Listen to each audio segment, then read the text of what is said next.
Esa organización de artistas plásticos que se llama Asociación de Grabadores del Biobío. Nosotros hicimos una lluvia de ideas un día. Dijimos ya, nos juntamos, nos reunimos y ahora qué. Y empezamos a trazar muchos, digamos, ámbitos de acción desde las artes, como para poder mejorar, qué sé yo, condiciones tanto de lo que es el trabajo, como de difundir ideas también que tengan que ver con el aspecto, digamos, social, entonces, y creativo, expresivo de las personas. Es así como nace una revista, que también la ando trayendo acá, que se llama Biográfica, y que se genera también a partir de proyectos. ¿Ya? Nosotros no somos los fanáticos de los fondar, ni mucho menos, pero sí, digamos, participamos. Tuvimos la suerte de que nos fue bien, nos ha ido bien en algunos, en otros no, pero en los que nos ha ido bien nos ha dado la posibilidad de generar productos de difusión. Esta revista biográfica la fuimos a presentar a Lota, en el pabellón 83 de Lota. Y el pabellón 83 de Lota tiene una dinámica muy interesante, que es generar actividades artísticas, y a esas actividades artísticas invita a su vez a organizaciones sociales o culturales de Lota. Entonces, en esa presentación de la revista, más una exposición que hicimos, llegaron varias organizaciones, representantes del mundo de la educación, del qué sé yo, etc. También, entre ellos, la coordinadora del complejo de discapacidad de Lota. Fue así que estábamos con María Paz, que es terapeuta ocupacional, como lo mencionó, y quedó la idea dando vuelta de poder hacer algo en conjunto con el complejo de la discapacidad, con la asociación de grabadores, con María Paz, que es una profesional del área de la salud y social. Y ahí nos pusimos a trabajar, formulamos un proyecto participativo en donde se recogían, digamos, las ideas de qué es lo que se quiere trabajar como temática, y fue el patrimonio, la protección del patrimonio de Lota, el patrimonio material e inmaterial. Y por otro lado, el ofrecimiento respecto de nuestra parte respecto a desarrollar técnicas gráficas, ¿ya? Y fue así que este proyecto lo formulamos y salió favorecido para poder realizar un taller de un semestre, aproximadamente, no sé si unas 30 sesiones, no sé, algo así. De marzo a septiembre fue, del 2017. 6 por 4, 24, pongámosle que una a la semana serían 24 sesiones. Y un segundo semestre para elaborar, qué sé yo, hacer la edición de los trabajos y del material de difusión. Entonces, ahí comenzó un proceso de trabajo, de taller, pero en una experiencia nueva para todos, en el sentido de que teníamos que adaptarnos todos a lo que eran las condiciones de cada persona que estaba en el taller, y también de lo que tenía que ver con la enseñanza propiamente tal de una técnica como es la silografía, que consiste en traspasar un diseño a una tabla. Ese diseño tiene que estar dibujado al revés en la tabla, porque después será tallado y convertido en un timbre esta tabla, que será estampada en un papel, y esa estampa en el papel queda a la inversa y queda al derecho, podríamos decir. Es como el timbre clásico, ¿no? Entonces, ahí tuvimos todo un proceso de reflexionar el patrimonio, de trabajar en torno a lo que es la historia del pueblo, y estar muy atento a cada, digamos, particularidad de cada persona. Y ahí están las chicas, tienen toda la propiedad de también comentar esa parte. Yo creo que uno de los aspectos más importantes del trabajo fue este espacio, el espacio de confluir, por ejemplo, en el desayuno. Nosotros teníamos los talleres de las 10 a las 1 todos los lunes, y lo primero que llegábamos era a compartir, a ver cómo estuvo nuestro fin de semana, en qué estamos cada uno, y creemos que en los espacios participativos no es llegar y hacer un taller así como acá están las herramientas, hagamos, trabajemos. Nosotros creemos que todo esto se logró gracias a tener como esa primera instancia de sabernos, de reconocernos y resignificarnos a cada uno, de saber cómo, quiénes éramos, cuáles eran nuestras necesidades, qué queríamos plasmar, y ahí hubieron espacios como de diálogo, de discusión, trabajamos temáticas de la niñez, de la mujer, del feminismo, de la política, de cómo se construyó Lota. Entonces al final era como que no venían como estos super profesores así como ya vamos a hacer esto, sino que todos en realidad reconocíamos los saberes de todos y fuimos entre todos en este espacio, como yo les digo, de desayuno, que para nosotros fue muy importante, el poder como a través de compartir y de un respeto súper importante, porque eran alrededor de 18 personas las que confluían en este espacio. Entonces nosotros ahí, como yo digo, todos eran mayores de edad, pero de diferentes edades, o sea, como de 18 años hasta 80 años. Entonces sus características, sus formas, todo era muy distinto, y también las diferentes discapacidades que habían, las cuales nosotros nunca nos enfocamos ni nos centramos en sí. Nuestro proyecto para postular al Fondar se llamaba Arte, Inclusión y Patrimonio, el LOTO. Pero para nosotros eso era un segundo plano. O sea, para nosotros primero nuestro taller desde la terapia ocupacional se llamaba como el derecho a la participación social y cultural, como mi trabajo desde una perspectiva de derecho y desde la dignidad humana. Entonces nosotros trabajamos primero con eso, con el reconocimiento de ellos como personas, que ellos tienen la historia porque ellos vivieron en Lota, ellos fueron hijos de mineros, teníamos participantes que habían sido ex mineros y que tuvieron ahí un accidente y quedaron con algún tipo de discapacidad. Entonces el vivenciar y revivir todo eso, yo creo que nosotros también aprendimos cualquier cantidad. Entonces siempre se lo reflejábamos, así como nosotros, oye, nosotros estamos todo el rato aprendiendo de ustedes, así como gracias por este espacio, gracias por apañarnos, gracias por... Y al final era como un reconocimiento mutuo. Y fue harto trabajo como de ese tipo para luego llegar como a diseñar y saber cómo ya yo quiero trabajar, trabajar con los niños mineros, trabajar con los hornos, por ejemplo, los hornos comunitarios, trabajar con los pabellones comunitarios, con la historia de Lota. Entonces como que cada uno, o sea, como que lo que más le dio sentido y lo que quiso trabajar fue plasmándolo, y ahí hubo como esta ayuda de parte de nosotros que tuvimos que ir adaptando, por ejemplo, ergonómicamente el espacio, adaptando las herramientas. Y viajamos a Santiago, de hecho, a comprar como las gubias que se tienen que utilizar para tallar la madera. La madera, por ejemplo, no es cualquier madera, compramos una madera como especial que sea más ancha, más grande, para que las personas de baja visión la puedan tocar bien, plasmar bien. Hicimos, por ejemplo, compra de lentes de cirujano que tengan varios tipos de lentes para que también las personas de baja visión puedan ver. Entonces, diferentes adaptaciones como del ambiente y de generar este acceso a la cultura y este acceso al crear. O sea, más allá que por tener una límite, por eso que le decimos que un poco la discapacidad pasa al segundo plano, y la realidad es como en realidad todos podemos hacerlo, y en un principio nos pillamos con todos de estos prejuicios, así como no puedo, no, qué difícil, que me cuesta, pero al minuto ya, pero practiquémoslo, hagámoslo. Y obviamente a la primera, a la segunda, a la tercera ya le salió espectacular, y era como mi trabajo, y súper contento. Entonces igual que uno paralelamente como va trabajando otros aspectos emocionales, motivacionales, de salud mental, de confianza, y se van sin querer queriendo, uno va viendo logros muy significativos para las personas. Entonces eso fue un poco el trabajo y el proceso como de estos 6 meses, no sé, de marzo a septiembre, como que fue el trabajo en sí que fuimos plasmando, y después ya vino como el trabajo de socializar la experiencia. Bueno, como dice la María Paz, yo creo que uno de los aprendizajes para todas y todos en realidad era esto de...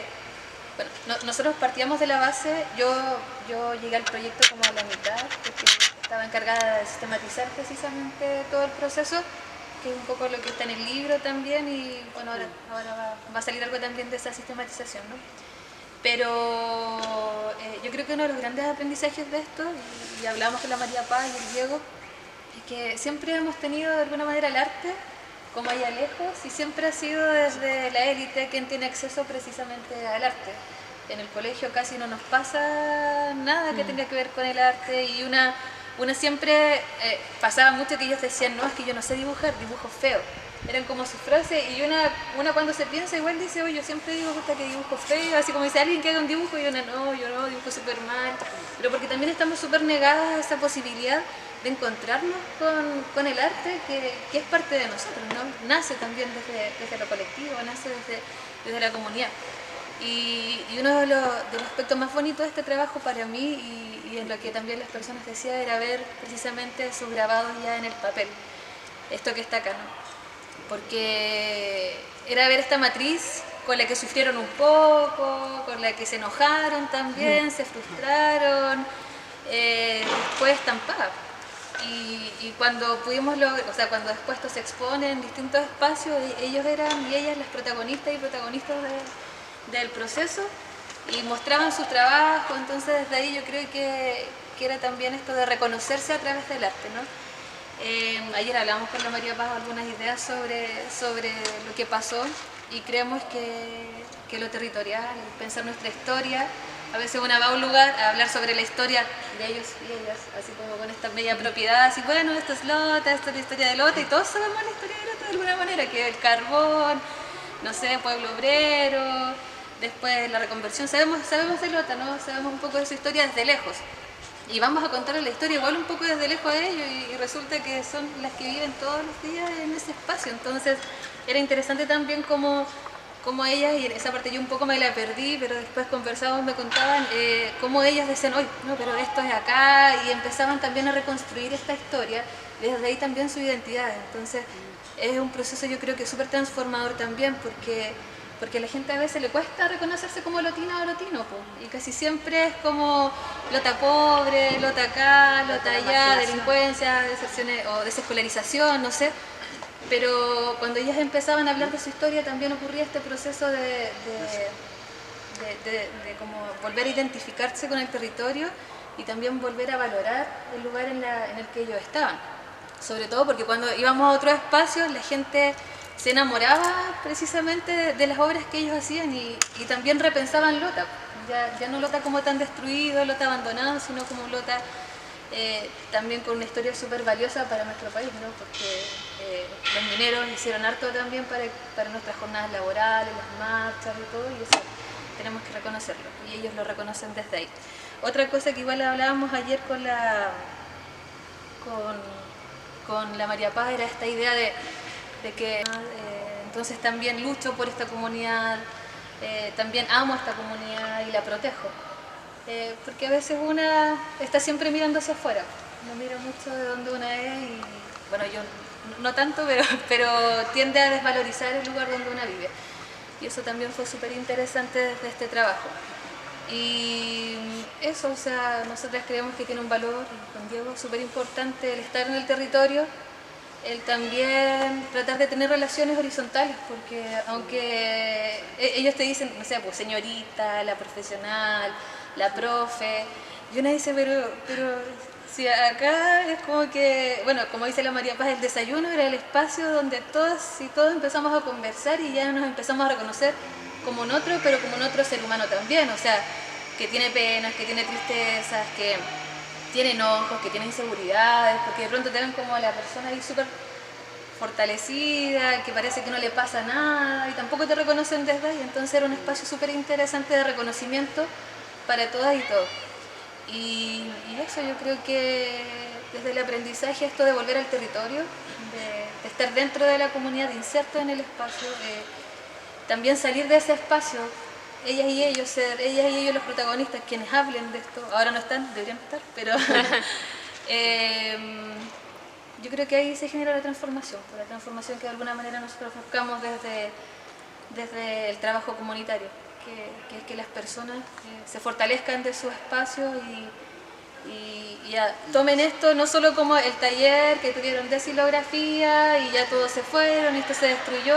Ellos tienen todavía su, ¿cómo se llama?, la prensa, tienen sus matrices, tienen los materiales, y pueden seguir trabajando la silografía. Entonces no es algo que tampoco va, que igual en salud se acostumbra mucho a esa cuestión de el taller de una semana o de 2 semanas o ya de un semestre, de, no sé, de algo ya, de un libro, y después queda el libro, la gente queda con su libro, y Listo. Y chao, pues no hay nada más. O sea, somos súper, yo reconozco que somos súper instrumentalistas, usamos mucho esto a veces como los espacios y nos vamos nomás. Pues. La universidad igual hace eso.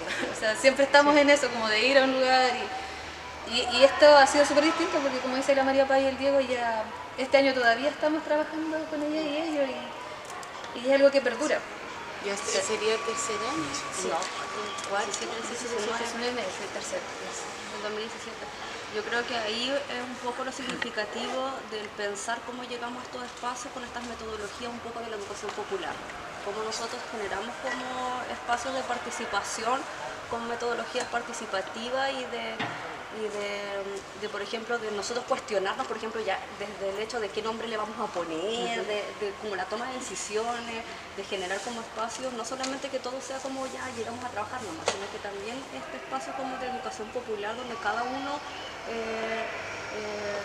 cuestiona, dice y llegamos al final a la toma de decisiones donde todos podemos opinar. Yo creo que igual eso, como que ese respeto es súper importante. Y bueno, y como decía la Margaret, yo creo que este reconocimiento que ellos le hacen desde afuera, porque nosotros, por ejemplo,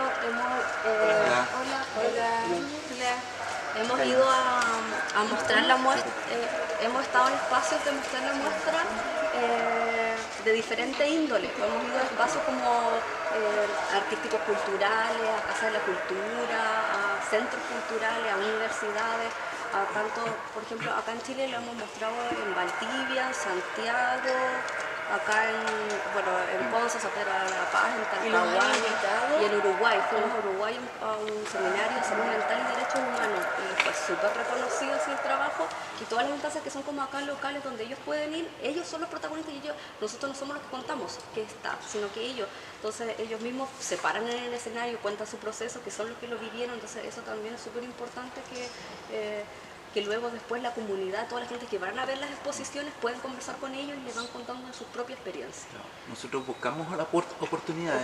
Eso Nosotros quedaría quedamos como a cargo, yo solicité así ceremonialmente el permiso al grupo entero Como para poder consentimiento mover la informado. exposición, para contar con un respaldo, como es grabado, uno puede tener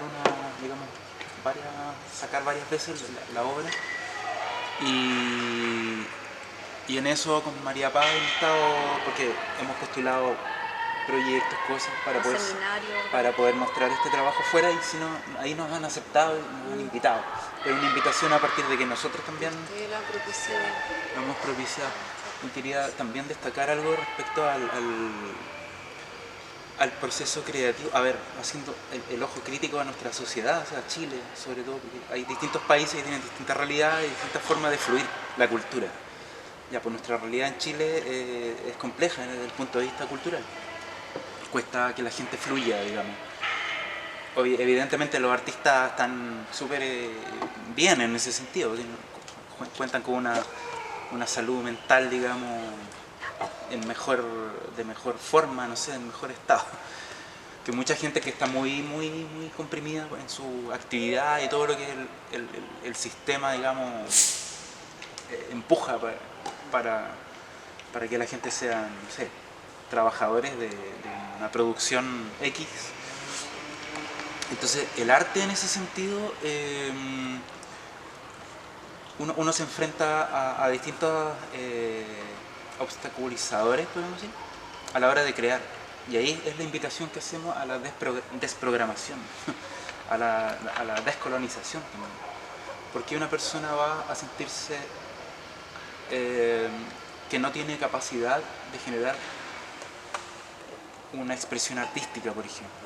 Oye, pero perdón, pero ¿no sentís que en el relato, si se fijan, que igual es muy interesante lo que promueven, pero siempre están hablando de nosotros y de ellos, y ahora por ejemplo hablé de la descolonización, pero ¿en qué momento, porque en el fondo tú estás haciendo que ellos fallan en la academia, pero ¿en qué momento la academia va a ellos?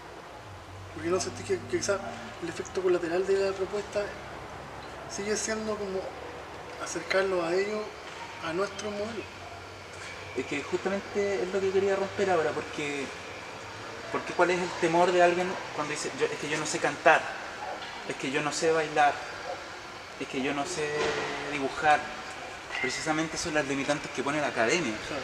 Entonces cuando la academia ya se impuso, ya por una escolaridad X, porque los chicos entran al colegio y ya se les imponen ciertas reglas, donde que no te puedes salir de cierto margen, eso genera desconfianza en sí mismo, finalmente, porque hay que responder a una expectativa de un otro, a una convención social, la cual yo creo que ahora estamos justo en el momento de romperlo, ¿cierto?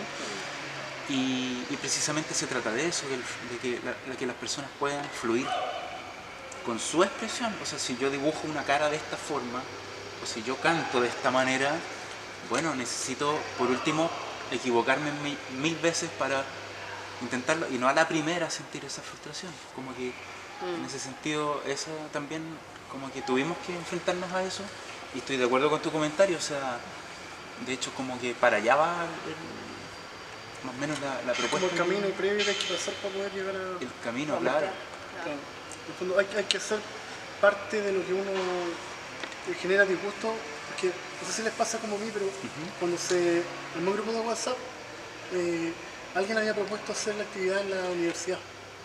Ya. Y alguien acto seguido puso que no era un buen lugar, porque la típica que margina y todo eso, pero quizás la gracia de la propuesta que tienen ustedes es que estáis cambiándolo desde dentro, porque si en el fondo uno siempre se queda desde fuera, desde la crítica de afuera, no pierde valor, pues como los hippies. Los hippies, ¿por qué mueren? Porque los hippies quedaron 100% hippies, nunca contagiaron al otro, y quizás para poder contagiar al otro tenés que hacer lo que estáis haciendo, en el sentido como de hablar un poco de ellos, de hablar un poco de nosotros, para que llegue un punto donde no hayan ellos ni nosotros, haya solo personas, porque fíjate, cuando uno habla de la gente y uno queda, uno no hay gente. Entonces tendemos a homogeneizar al otro para tratar de entenderlo, y quizás lo que hay que llegar a hacer es ni siquiera intentar de entender, pues empezar a sentir, como decía Víctor Jara, cuando a mí el pueblo me dice que yo soy artista, ahí yo soy artista, yo no me puedo definir de algo que no soy.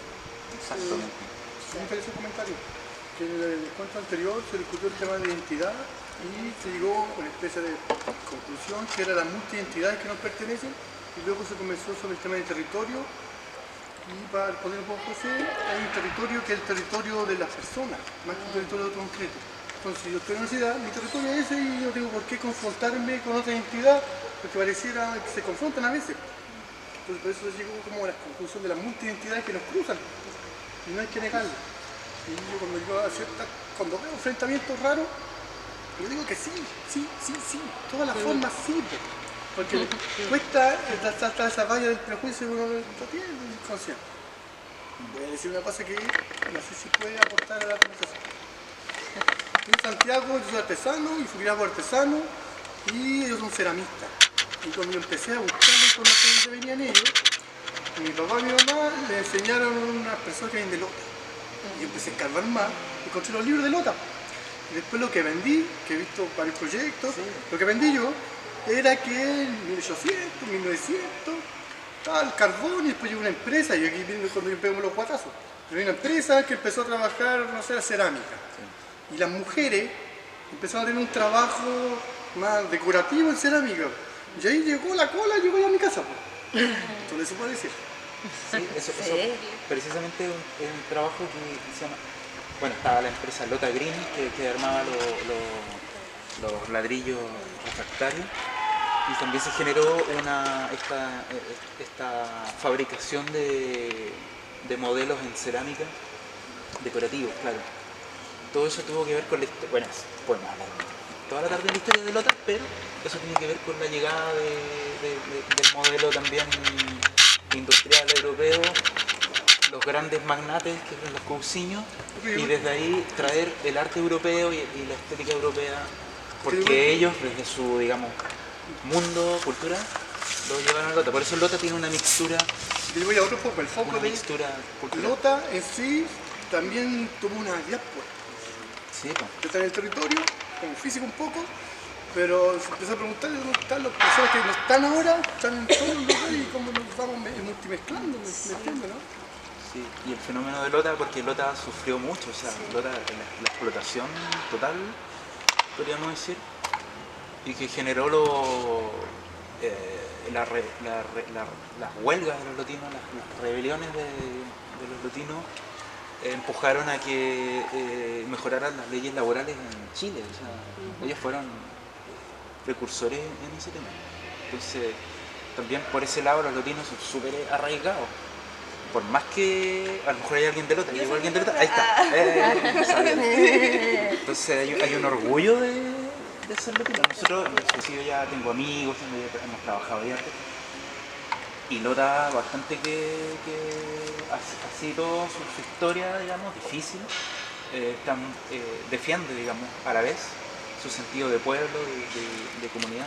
Y reconoce también hartos defectos que pueden haber tenido los latinos, como el machismo, como, qué sé yo, etcétera. Cuestiones que tienen que ver con prácticas más o menos nomás y otras que son muy buenas también.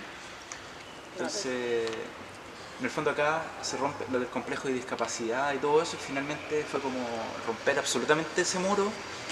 Y es más, los latinos, a nosotros, que son puros adultos mayores casi, a nosotros eran súper frontales y súper no te la mandan a decir con nadie, porque la cuestión es directa. ¿Qué crítica le hicieron? Es directa.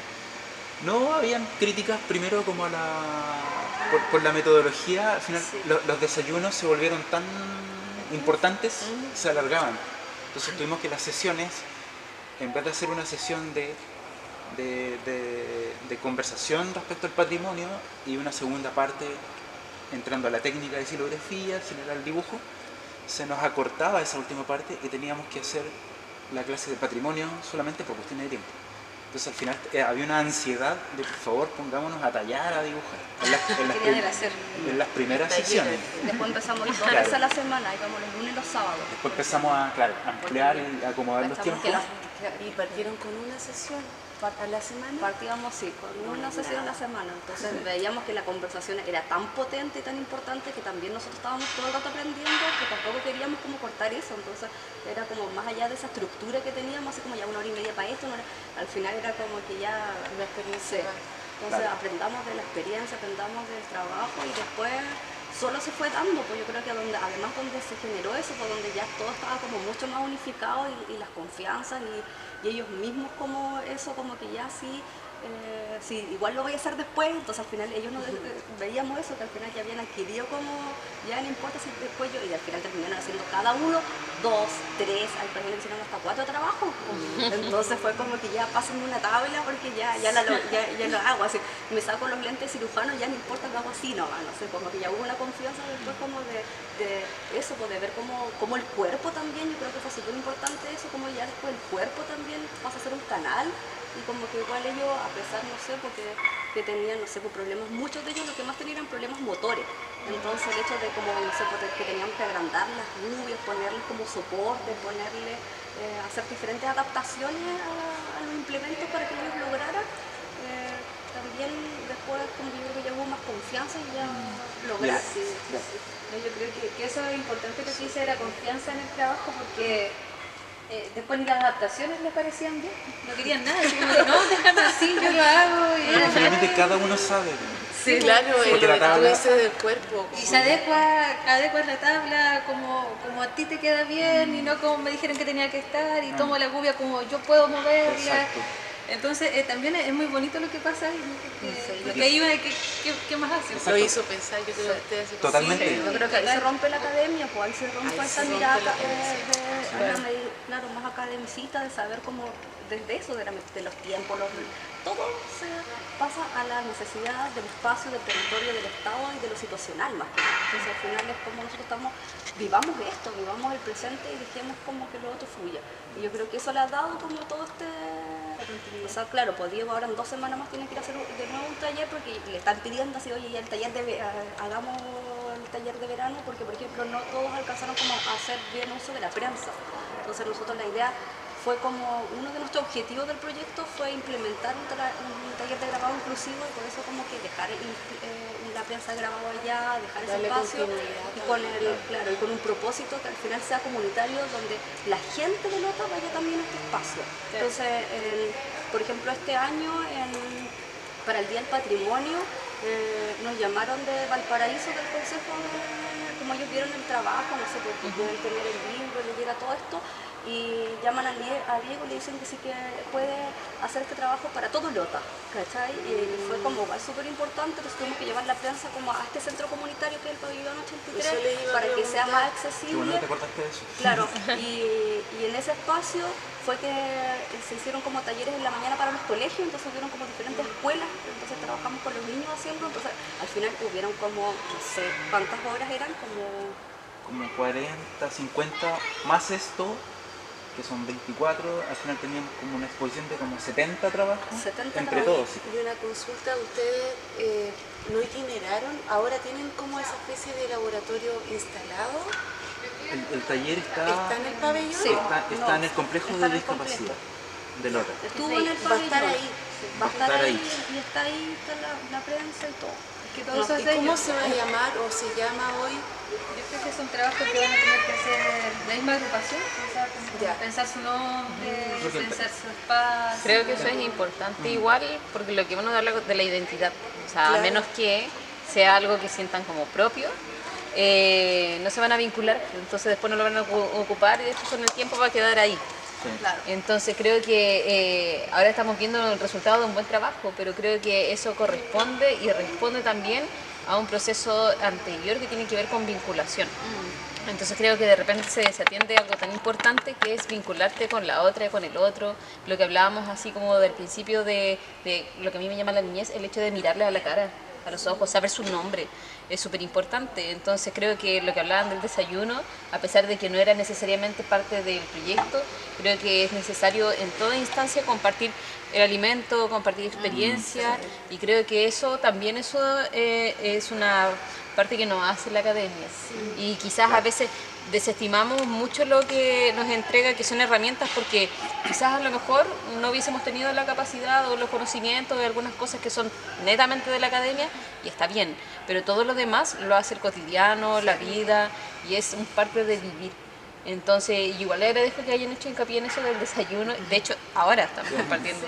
Y es súper distinto si nos hubiésemos sentado, no sé, todos hacia atrás. Ustedes cuentan, quizás muchos de esos viejitos quedaron postrados con sus problemas de la pega.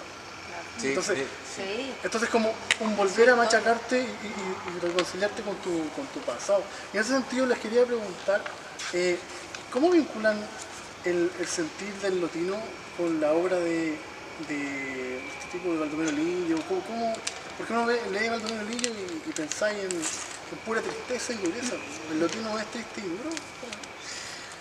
Yo creo que no hay una lotina aquí. Claro, Ay, podría decirlo. Yo creo que los lotinos en una edad así como de entrada de edad sienten la necesidad de transmitir lo que era antes, cómo era antes, cómo se vivía de la manera, el ritmo y cómo ha ido cambiando, lo ven como con una visión así igual triste, porque no es como era antes y hay otra realidad ahora y nos golpea de otra manera, más problemas también como a nivel económico, porque esto igual fue un extractivismo que se generó con el carbón que nos dejó a todos heridos en el territorio, porque sacaron esto y ahora les vamos a enseñar a cortar el pelo, o hagamos otra cosa, y ahí queda, o sea, yo voy a dar una vuelta y veo las ruinas de Lota, mi cuerpo es una ruina, estoy como en un lugar que es ruina, y que ahí están como intentando salir y todo, entonces igual con las actividades que se hacen, que sea una semilla que perdure y que ayude, no también genere un extractivismo de que voy a enseñar pero después no queda nada, o cómo se introducen las nuevas cosas o el aporte que se quiere hacer en los lugares. Eso yo creo, pero igual se ve con esa pena de cómo era antes y cómo puede ser ahora. A mí me pasó harto con las personas allá que eran súper alegres también. ¿Eh? Sí. Era esto, una llegaba, a veces así, porque yo soy de Tomé, entonces viajar a Lota eran para mí 1 hora y media hasta 2 horas y era siempre el lunes como, oh no, Lota. Y me levantaba un poco media derrotada con esta idea del viaje más que nada, porque no soy muy buena para viajar, la verdad. Pero llegaba allá y era como el abrazo, era como que, ay, ¿cómo estás? Y nos poníamos a conversar, el desayuno, la talla, o te molestaban. Entonces sí, pues, aparte que como que Tomé y Lota son bien parecidos, ¿no? Como, bueno, Tomé con la fábrica, Lota con el carbón, entonces tenemos como harto... y puntos rojos también. Entonces tenemos como hartas cosas en común. Sí, castigados mucho por eso. Sí. Entonces era súper interesante también el ver la alegría que ellas y ellos tenían, esta tristeza también, ¿no? Por este Lota pasado y por lo que pasó después. Más que nada yo creo que la tristeza viene también con la reconversión, esta cuestión de este engaño, ¿no? El engaño de salir supuestamente a flote otra vez y no fue así. O sea, Lota es pobre. Entonces... también eso, y una cosa, un componente importante que yo creo que también es algo que influye es la situación de discapacidad, ¿no? Porque Lota no está preparado. Si uno piensa, bueno, Chile no está preparado, pero para la inclusión, ¿no? Pero si uno la piensa, a ellos les costaba llegar, caleta, o sea, era como que ya bajar incluso a Pez era complejo, el no creer que ellos podían hacer cosas, el como que siempre le están diciendo que no, o siempre lo están asistiendo. Claro. Entonces están acostumbrados también a esto de que una le haga las cosas y a uno igual le pasa en el colegio, pues tú estás acostumbrado a que alguien siempre te esté diciendo si está bien, está mal, o te esté dando una opinión de lo que estás haciendo, ¿no? Pero creo que este trabajo igual rompió hartas cosas en todos. O sea, tengo que decirlo en mí también. Para mí yo siempre digo que la silografía me encontró porque de alguna manera también me cautivó esta idea de que yo puedo hacerlo. O sea, yo súper limitada al arte, negada también por esto de la estética, de lo lindo, de lo no tan lindo, del gran producto, qué sé yo. Pero yo creo que valoramos mucho acá el proceso y hay un producto que precisamente muestra todo ese proceso y tiene esa identidad también. ¿Sabes qué? Hay algo que pasa con los niños y hay algo que pasa con las personas adultas que no tienen la práctica artística, pero la persona adulta se enfrenta a muchos miedos, el niño no. ¿Sí? Pero ¿qué pasa? Que cada uno tiene un pulso distinto. Cada uno o me tirita en las manos. Hay unas personas acá que, por ejemplo, Christopher él anda en silla de ruedas y tiene claro y motrizmente muy complejo. Imagínate, tomar una agulla, una herramienta. Entonces él se llevaba, pero cero fe, así, poca fe, nada. Entonces elegimos Entonces ayer fuimos enseñando que en realidad ya, nos vamos a basar en una fotografía histórica o desde tu imaginación. Él eligió una fotografía histórica porque el tema ya habíamos determinado que era el patrimonio del otro, que hay que tomar acuerdos, pero a cada rato se hacen acuerdos tras acuerdos para que estemos, porque vamos a hacer una exposición colectiva. Entonces no vamos a hacer todos al minero porque habrían 30 mineros, entonces tenemos que dividirnos los temas. Es todo un trabajo también organizar este tema. Entonces Christopher, esta foto hicimos un traspaso a la piroxilina, que es una fotocopia que con diluyente esta va a quedar, la pone digámoslo así, de guata, como decirlo, en forma técnica, contacto cara con cara y te queda la imagen. Pero a la hora de tallarla, la imagen se empieza a distorsionar respecto a la foto. Entonces ahí era muy importante asumir que nosotros vamos a transformar esta fotografía en otra cosa, totalmente. Entonces él logró hacer este trabajo, ¿ya?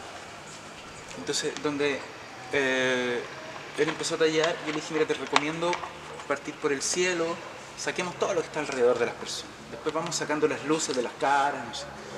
A mitad de trabajo me dijo, profe, sabe que yo siento que esto no tiene patas ni cabeza, no lo veo por ninguna parte, estoy totalmente frustrado. Y le dije, mira, vamos a hacer lo siguiente, vamos a hacer una prueba de estado, que es cuando tú vas a mitad de camino en un grabado y sacas una estampa para ver cómo va. Entonces tú sacas tu prueba de estado. Y después de mirar tu prueba de estado, tú dices, yo puedo seguir tallando por acá, o puedo, digamos, detenerme o tomar decisiones en algo. Y esta es la prueba de estado. La imprimimos y yo le dije, ¿sabéis qué? Y él quedó así como, impresionado, así, que le había gustado. Y le dije, ¿sabes qué más, Christopher? No nos conviene tocar más, dejémoslo así. Yo le dije, esto está listo. Él es el nombre, ¿cómo se llama? El espíritu de los niños mineros. Espíritu de los niños mineros. Entonces tiene un grado como de abstracción, tiene un grado de que sugiere cosas y no te las revela de una manera literal, pero precisamente esa, y él es el que más le cuesta de todo. Y yo creo que son las obras más intrigantes, una de las más interesantes que hay. Entonces, y eso, claro, eso lo logró solamente con tener una estrategia para decir, yo quiero decidir que esta sea mi referente, yo tengo un método de traspaso de una imagen a una madera y luego abordo sacando ciertos lugares de la tabla y luego sacando una prueba de estado para ver cómo va. Entonces, eso le funcionó. También hizo una que está allá, que se llama la ficha de alambre, que es una ficha de pulpería. Otra persona le falta un brazo a la señora Patricia. Le faltaba un brazo y claro, nosotros poníamos estos sujetadores de estas prensas C para la tabla. Y tal como decía Margaret, nos desarmaban a veces todo eso porque para ella era más cómodo en realidad moverla, tenerla todo el rato en movimiento. Y la agarraba así y con su bracito, no me acuerdo cómo era que lo hacía, pero de verdad que lo lograba y se acomodaba y sacó su grado. El primero de allá, que es un Lautaro, que es como el inicio. Se refería María Paz Sí. cuando hablaba de la ergonometría, ¿no? De que tenían Sí. que Ergonomía. eso. Claro. Sí. Por eso que en el libro nosotros como tratamos de plasmar como cada una de esas Adelante. cosas, por ejemplo, yo le puse acciones terapéuticas a través del arte desde un enfoque derecho. Entonces aquí yo explico un poco en el libro cómo se trabaja esa adecuación en realidad del ambiente, porque en realidad las personas, yo no voy a hacer ninguna adecuación, cada uno tiene su historia, su todo, pero eso, como por ejemplo aquí, y ahí vemos con los lentes cirujanos cómo ella está tallando, la forma de tallar, y Diego, por ejemplo, me decía, es que si veo un entendido en el arte, no sé, por la tabla siempre tiene que ir, no sé, sobre la mesa, no sé qué, pues ella lo tiene levantado. Entonces también fue un cuestionamiento así como, ¿y a mí qué me...? O sea, ella está Porque es la particularidad Claro, de cada uno. O sea, entonces yo le- siempre trabajamos con seguridad, un poco sosteniendo la tabla aquí, para que si tú pases de largo, cualquier cosa no te pase nada. Sí. Ella la puso de forma vertical y empezó a trabajar la tabla aquí, que para ella era lo más cómodo. Y se saltaban todas esas normas de seguridad, porque estaban de pronto así como desde la academia, porque con el dedo súper cerca de la gubia era como, oh no, cuidado, y no hay problema, así era muy... Igual, Fue súper rico también eso. como se puede eso integrar más, porque yo creo que también si hay una terapeuta ocupacional o una persona que te ayude en ese lugar a adecuarlo de una manera mejor y que ya va a haber gente yendo constantemente, como que ese sería el proyecto, yo creo, a lo siguiente, como que esté más todo adecuado para que eso se pueda hacer. A mí me gustaría hacer un comentario sobre eso un poco. Que la continuidad de los trabajos, que llega a un lugar que a veces pertenece, a veces no, la continuidad del trabajo, que a veces genera frustración, que llega un día y no hay que irse. Y se va. Sí. Entonces, de mi experiencia, así se pasa a veces. Una vez nosotros estábamos en primero grado y participamos de varias cosas. Luego pasamos segundo, pasaron varias cosas. Pero después, casualmente, ya no había nadie arriba de nosotros que nos enseñara, y después los que estaban abajo de nosotros nos decían, ya, pues, ¿a qué hora seguimos lo que venimos? Entonces a veces uno se da cuenta cómo las cosas van quedando. Por ejemplo, la señora que cuenta, pues la señora va a seguir su camino, pues, pero ella va a comentar lo que vivió. Si uno lo comenta. Y después llega los nietos y uno cosas que uno no puede tener ni previsto. Entonces las continuidades, por eso lo llamo educación popular, no es lo que digo. ¿Cómo lo hago? Es como la forma que hago así. Eso es lo que quiero y después yo lo voy a hacer así. Claro. ¿Me entiendes? Y ¿No? preocuparse por el después, claro. Por Por ejemplo, ejemplo, acá- había harta frustración cuando se acababa. ¿Entiendes? Sí, Si quedó en igual un nosotros vacío, esto. ¿no? Después de compartir O sea, tanto. todo el rato hace cosas. acá todas estas obras quedaron en casas de lota, en las casas ahí quedaron enmarcadas y pasarán, ojalá, de generación en generación, Claro, eso ya para los quedó nietos, para los hijos. Algo igual que nos preocupamos de hacer y que bueno, era parte del proyecto, la verdad siempre lo piden, es la sistematización del proyecto. Y nosotros igual lo conversábamos ayer y creemos que es importante contar lo que se hace. ¿Por qué? Porque hay gente que cree que, o sea, Ve el resultado. claro, ve el resultado y no sabe la historia que hay detrás también de todo ese trabajo. Entonces igual habíamos pensado en esta idea de invitar siempre a escribir, ¿no? que quede en la historia, que quede escrito de alguna manera, porque también es una forma de traspasar. Por ejemplo, el libro no está solo en la casa de ellos, sino está en distintos espacios y pueden leerlo y se pueden acercar de otra manera también a esto. También obviamente la idea de escribir no tiene que ver con escribir desde la academia, tiene que ver con escribir con ellas y con ellos. O sea, todos los que éramos parte de esto tenemos que ser parte precisamente de ese escrito, porque no puede ser la idea de una sola persona, porque es un trabajo colectivo. Pues. Entonces, nosotros creemos que eso igual también tenemos que arriesgarnos o invitarnos a escribir nuestras experiencias en los distintos espacios. Generalmente no lo hacemos y yo creo que es una forma también de traspasar historia, de traspasar momentos, de traspasar trabajo. También queda. Y tener el suficiente cuidado porque hay muchos académicos o la gente a veces ha quedado con una sensación de utilización. Sí. Como que vienen acá, hacen su estudio, es como el intelectualismo máximo, ¿sí? Todas las fórmulas y las metodologías, y se va la gente, publica Y listo. y obtiene lo que quería, digamos, o su necesidad, pero la gente sigue quedando en la misma. Claro, no tiene sentido. Exacto, entonces la idea es como que ahí intervenir bueno, ahora estamos en todo un momento de cómo crear política pública nueva, ¿cierto? Participación y todo, pero que las personas sigan quedar conectados de alguna forma, que los vínculos no sean solamente de generar una información y listo, sino que se aterricen y puedan seguir en funcionamiento. Igual quiero decir algo ahí súper importante con eso, de cómo nosotros también educamos al Estado, porque a nosotros nos pasó que teníamos que rendir, ¿no es cierto?, el consejo en ese minuto consejo, ¿no?, Ministerio de la Cultura y las Artes del Patrimonio. Y cuando yo les digo ya, pues, pero aquí cada persona, nosotros por ejemplo postulamos a un proyecto que se llamaba Ventanilla Abierta para mover la obra, para llevarla a Chiloé, porque teníamos el contacto de la Casa de la Cultura allá en Chiloé, entonces queríamos hacer un intercambio cultural. Y obviamente son obras que cada uno de ellos hay que pagarle por sus obras, pues, o sea, no era una cosa así, oye, dame la plata para que la vayamos a mostrar, sino que también nosotros dentro del proyecto enunciamos que cada persona tenía que tener una remuneración por su trabajo.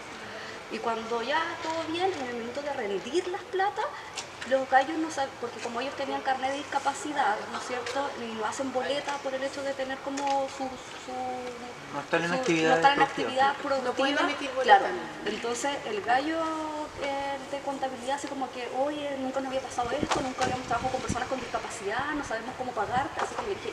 Entonces el gallo dijo, oye, en realidad ustedes nos están enseñando a hacer, el gallo llamando a Valparaíso para cachar cómo modificar esa ley o ese apartado de cómo rendir la plata, porque es lo justo y necesario, pero la persona, ¿cachai?, no tiene boleta, porque no, ¿cachai? Entonces, en ese sentido, igual yo creo que como nosotros le enseñamos al Estado, le vamos rompiendo con su forma y le generamos herramientas para que sepa, ahí estamos generando la igualdad, la dignidad, y que en realidad todos tenemos valores y no por el hecho de ser profesional o sea, todos por igual nomás. Entonces igual eso fue bueno, como un poco el que desde ahí uno genera también un conocimiento al poder, una cosa así, y oye, ¿qué onda? Entonces igual yo creo que es importante eso, de que muchas leyes, yo creo que muchas cosas se hacen sin tener en cuenta como estas necesidades, y que van trabajando al final desde la urgencia, sin generar procesos desde antes preventivos, o trabajar como a la espera de qué puede pasar. Así que igual eso como que yo creo que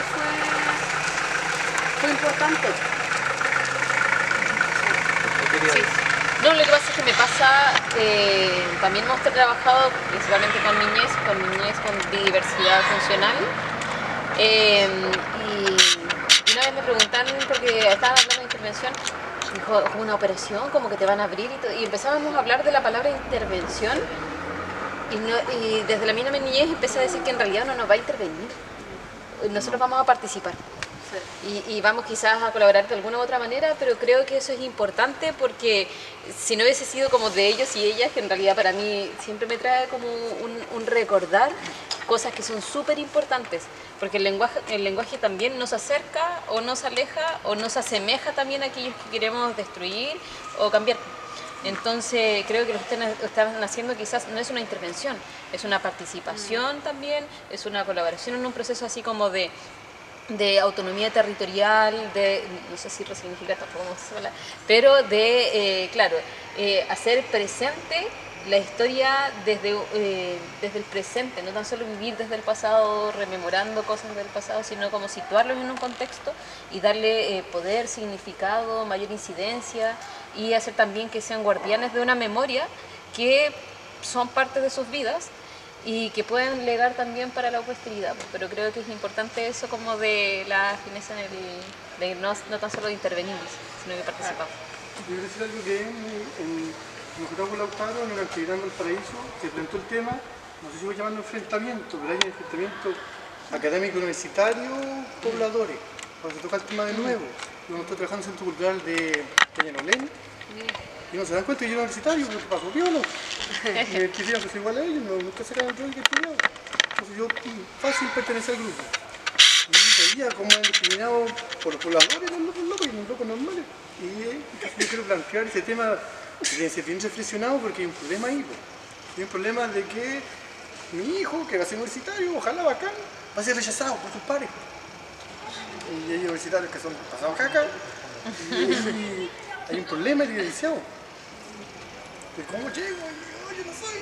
Ay, no sé, ¿me entiendes?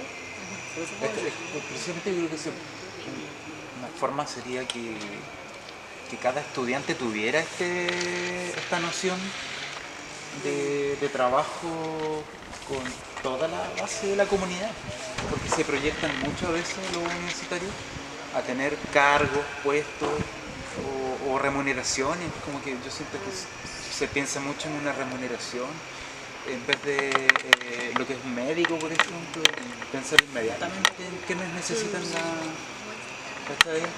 la salud, y en ese sentido habría un acercamiento mayor, pero tiene mucho que ver con el mercado de la educación y todo eso. Yo creo que eso salió de filo como un problema a pensarlo mucho, porque algo pasa ahí. Sí, pero la gente cuando una vez que tú rompes el hielo igual está bien recibe. Tiene que ver con lo que decía Amanda, que finalmente nosotros siempre vamos a las comunidades con esta idea de intervenir, ¿no? Y la intervención tiene esta lógica de que yo como tercero voy a resolver algo de un problema que están teniendo las personas.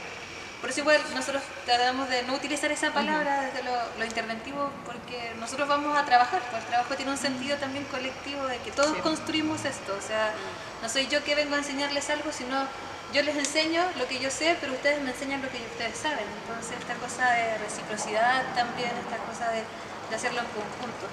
Y pienso que pasa esto de siempre como que allá los y las profesionales viene desde esta lógica que siempre hemos ido con esta idea de poder de resolver algo en una comunidad que ni siquiera tenemos idea si en realidad la necesidad o el problema que ellos deseen o no resolver, ¿no? A veces un problema, a veces uno le dice a la gente, oye, tú eres vulnerable, y ellos nunca lo han visto así, y uno lo empieza a calificar y ya lo empieza a clasificar después en grupo y va a resolver algo que ellos todavía no identifican ni siquiera como una problemática propia de su comunidad.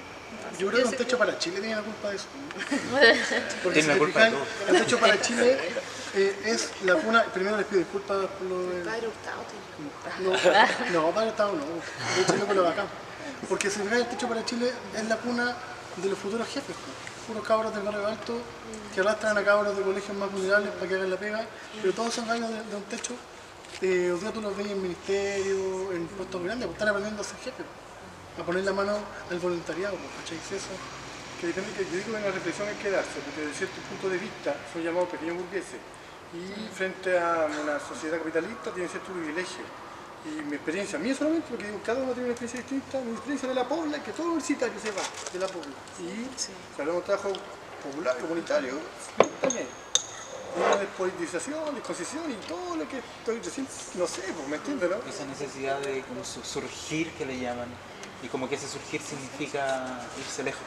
Y para el Estado intervenir, disculpa, también tiene que ver con otra palabra que a mí me hace mucho ruido, que es el impacto. Claro. ¿Qué impacto Que tiene todo el este rato proyecto? también es el impacto. A mí me violenta eso, porque creo que como hablar de impacto es... yo todavía no lo comprendo, después de muchos años todavía no lo comprendo a qué se refiere. Sí, pues todo se tiene ¿Qué que llevar a esperan efecto. ¿Ya? Seguimos Avancemos. con el siguiente expositor, Carlos Santiago, su título es Tres historias para la libertad. El motivo de mi ponencia es solamente darle mística y energía al autor, pero el chico tenía que irse, pero nada más. Yo quiero solamente contar tres historias. Pero que haga la introducción. Solo voy a contar 3 historias para que den energía en sus trabajos, que no vamos a estar juntos, pero a veces uno necesita esa fuerza y esa es la función de mi historia. ¿Para qué no? Para la manera, pa. Porque a veces uno tiene, o la levantás que te contás. Hay cosas que uno las levanta. Eso. Qué pena que se tengan que ir. Pucha, tengo un... ¿Por qué se tienen que ir? Porque se casa su hermano Porque... hoy. Bueno, la gente sigue casándose. Lamentablemente. Entonces igual como que tenemos que hacer No, tenemos que estar súper temprano, entonces, como tenemos que estar tenemos súper compromisos temprano desde en antes. un lugar. Sí, pensábamos en mañana, pero dijimos, "Hoy capaz que mañana no estemos aptos para... Y se van a ir al tiro, que así les preparo una cosita que les traje a Sí, todos nos para que vamos. se les llegue. Ya. ¿Tú cuánto tiempo tienes? O sea, Yo tengo hasta como la 1 tenía yo. sí, yo igual. O sea, antes de la 1. Sí, ¿Cuánto para la vida? Arrancar, darme permiso. 12:23. ¿Estamos en una cosa así? No, Esto de la playa. un grupo, porque yo llegué tan No, este era un permiso de Ah, no se va a escribir. ¿Ya? No, yo no estoy... Llegó a través de Verónica. llevé- Verónica llegó a través de... de la Amanda. Pero no Es una red. ahora Ah. que eso le da cuenta de conocer el contenido. Ah, perdón. Estoy hablando que yo los vi en la Feria de Lota, por eso decía, vi las presentaciones. Ah, bueno. Y ahora estoy conociendo el contexto de toda la historia que tiene lo que yo vi ahí, pues sí. Sí. ¿Cuál es el juego favorito de la letra? La letra. Vamos a jugar a la letra. Acá también está. Vamos a jugar a la letra. Aquí en este revista igual está la... Oye, ¿cómo podemos acceder, por